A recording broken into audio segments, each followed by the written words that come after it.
প্রিয় দর্শক, আসসালামু আলাইকুম। আমি জেসমিন বলছি খুলনা থেকে। জেসমিন ক্যাফ অ্যান্ড ব্লগসে আরও একটি নতুন রেসিপি দেখার আমন্ত্রণ জানাচ্ছি। আজকে ছোট্ট একটি ভিডিও নিয়ে আসছি, আশা করব ভালো লাগবে। ভালো লাগলে আমার সাথে থাকবেন। আমি একটি ভর্তা রেসিপি নিয়ে আসছি। আজকে আমি ভর্তা করে দেখাবো। আমি বাঁশপাতা মাছ, শুটকি মাছের ভর্তাটি আজকে আপনাদের সামনে শেয়ার করব। তো কীভাবে করছি দেখে নেন। প্রথমে আমি একটা ফ্রাই প্যান দিয়েছি, সামান্য কিছু তেল দিয়েছি, আর এখানে আমি 5টা দিয়েছি শুকনা মরিচ, অর্থাৎ লাল ঝাল, যেটা আমরা বলে থাকি। আর এই ভর্তাটা লাল ঝাল দিয়ে করলেই ভালো হয়, কিন্তু আমরা খুব বেশি একটা শুকনো মরিচ খেতে পারি না, যার কারণে এখানে কাঁচামরিচও কিছু অ্যাড করেছি। তো কাঁচামরিচগুলোও দিয়ে দিলাম, একটু আগার দিক থেকে ফেটে দিয়েছি, তা না হলে কিন্তু ফেটে গায়ে লেগে যাবে। এবার দিচ্ছি এখানে আমি দেশি রসুন নিয়েছি 7টা থেকে 8টা।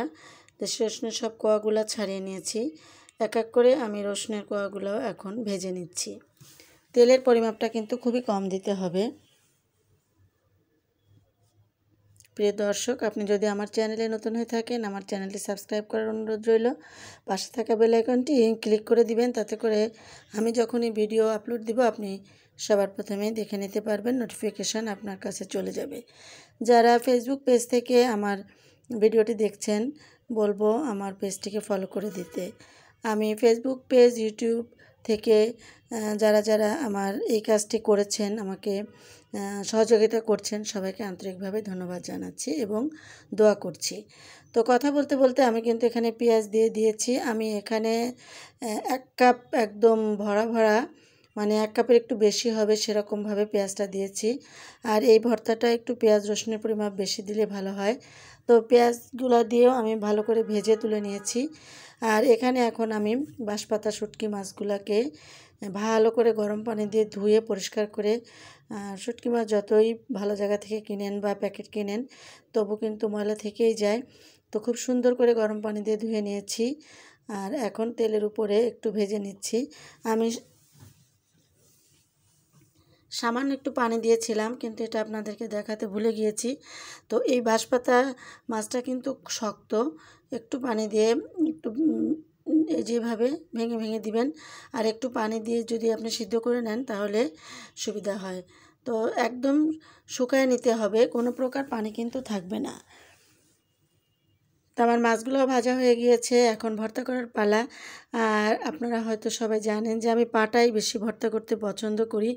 যদিও আমার পাটাটা ছোট, আমি সব ভিডিওতেই বলে থাকি, তারপরেও বড় পাটাতে আমার বাটতে কষ্ট হয়, আর ছোট পাটাটা হাতের কাছে থাকে, তো এই জন্য সুবিধা হয়। তারপরে আপনারা যদি চান ব্লেন্ডারে ব্লেন্ড করে নিতে পারেন, কিন্তু আমি পাটায় ভর্তা করি, আমার কাছে খুব ভালো লাগে। প্রথমে ঝাল পেঁয়াজগুলোকে পরিমাপ মতো লবণ দিয়ে দিলাম, যতটুকু লবণ লাগবে ভর্তায় সেভাবে ভর্তাটায় লবণটা দিয়ে এবার বেটে নিচ্ছি আমি।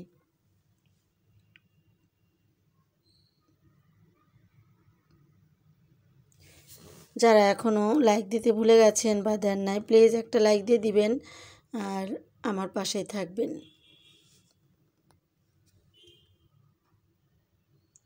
সবসময় দেখবেন যে ভর্তা পাটায় করলেই ভালো লাগে, আমার কাছে তো তাই মনে হয়। আমি সবসময়ই ভর্তাটা পাটায় করে থাকি। তো আমার এই ঝালগুলো বাটা হয়ে গিয়েছে, এখন পেঁয়াজ রসুন বাটবো।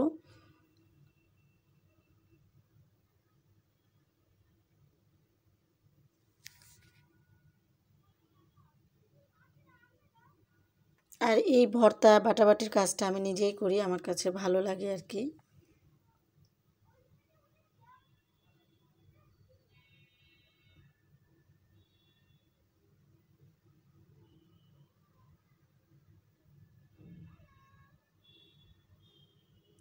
আমি যে এই যে পেঁয়াজ রসুন আর ঝালগুলো বেটে নিলাম না, এই ভর্তাটাও কিন্তু গরম ভাত দিয়ে খেতে খুবই ভালো লাগে। এটাও যদি আপনারা একটু ধনিয়া পাতা মিক্সড করে দেন, তো এই অসম্ভব এই ভর্তাটাও টেস্ট হয়। তো আমার সবগুলো কিন্তু বাটা হয়ে গেল, আমি উঠিয়ে নিচ্ছি, এক পাশে রেখে দিচ্ছি। এখন আমি মাছগুলোকে বেটে নিব।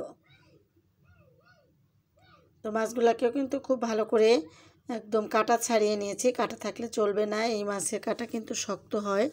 তো কাটাগুলো আমি ভালো করে বার করে নিয়েছি। এখন আবার বেটে নিচ্ছি।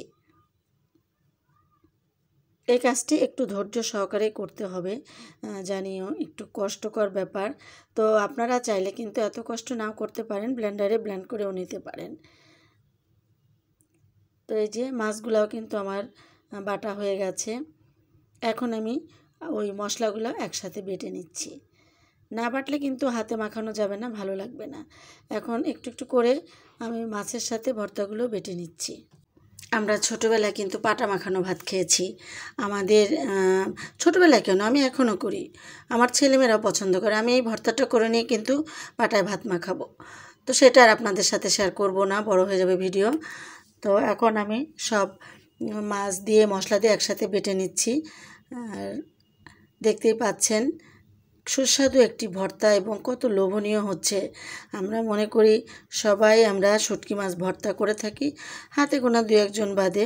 শুটকি মাছ ভর্তা বা শুটকি মাছ রান্না, তো এরকম করে আপনারা বাঁশপাতা মাছটি ভর্তা করে খেয়ে দেখবেন, অনেক টেস্ট হয়। আপনারা চাইলে ঝাল আর একটু বেশি দিতে পারেন, আর আমি পরিমাপ মতো দিয়েছি আর কি। তো এই যে আমার ভর্তাটা কিন্তু অলরেডি হয়ে গিয়েছে, আর একদম গরম ভাতের সাথে খেয়েছিলাম। মাশাআল্লাহ, আলহামদুলিল্লাহ, অনেক ভালো লেগেছিল। তো আপনাদের কাছে কেমন লাগলো জানাবেন। আজ বিদায় নিচ্ছি, সবাইকে আবারও ধন্যবাদ জানাচ্ছি। ভালো থাকবেন, আল্লাহ হাফেজ।